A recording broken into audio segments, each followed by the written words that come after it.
Yo, it's 2020 and we're a couple of months away from the Samsung Galaxy S11.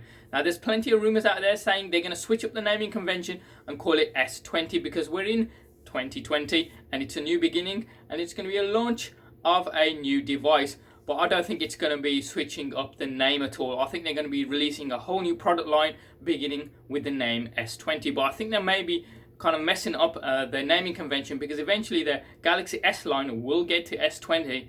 Then you've got two products called S20. It's going to sound a little bit weird. But either way, I hope they stick with S11. So what do we think we know? We know about the Samsung Galaxy S11. Let's have a look at the cameras because there's plenty of rumors out there and renders about the cameras. Now, if you've purchased a couple of the Galaxy S ranges over the previous generations, you'll know that the cameras have had little iterative updates, no major leaps in the technology. So Samsung's hoping to switch up the game with their S11 here and go with 4 cameras. Notice I said 4, not 5. There's plenty of renders saying there's going to be 5 cameras. No, there's going to be 4. So within the rear rectangular module, you're going to get a primary sensor, a telephoto, a ultra wide, and a time of flight sensor. And the 5th module across the rear is going to be laser autofocus. Specifically, the lenses within that rear rectangular module are going to include a 48 megapixel and a 108 megapixel lens, which is going to be absolutely amazing. Incidentally, that 108 megapixel lens is already being used on a Xiaomi device,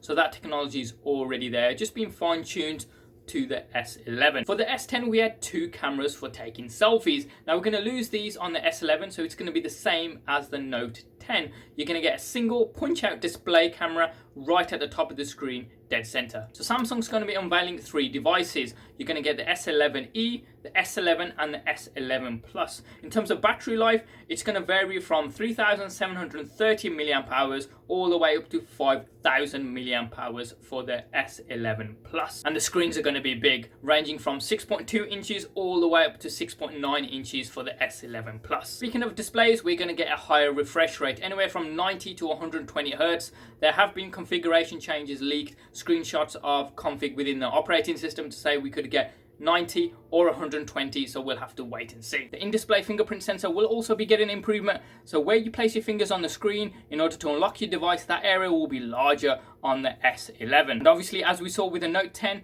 you're not going to get a 3.5mm audio jack on this device. You're simply going to get a USB Type-C charging and data transfer port, as well as 2 microphones and speakers, and that's it. There's no audio jack on this thing. In terms of a chipset, this will vary on your location. So chances are, if you're in the Americas, you're going to get the Snapdragon 865. If you're elsewhere, most likely you're going to get the Exynos 990. Now, Samsung normally releases their Galaxy S ranges in about March or April time, but they've brought it forward this year to mid-February. Chances are to compete with the release date of the Razer phone, which I'm also really excited for. Samsung hasn't really switched up the design of their devices over the last few generations. However, out of all the details so far, I think I'm mostly excited about the camera for definite, as well as the bigger battery on these devices, because we've been wanting bigger batteries in these devices for quite a long time. So yeah, let me know in the comment section down below what you're excited for in 2020. See yous.